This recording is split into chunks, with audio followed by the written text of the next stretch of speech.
சந்திரனை சொந்தம் கொண்ட சுந்தரியே, சாமி கிட்ட சொல்லி வச்சு சேர்ந்தது இந்த செல்ல கிளியே.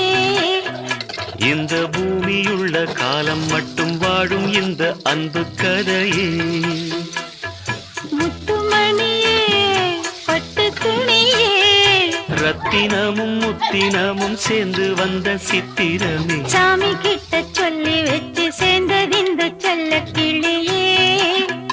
இந்த பூமியுள்ள காலம் மட்டும் வாழும் இந்த அன்பு கதையே.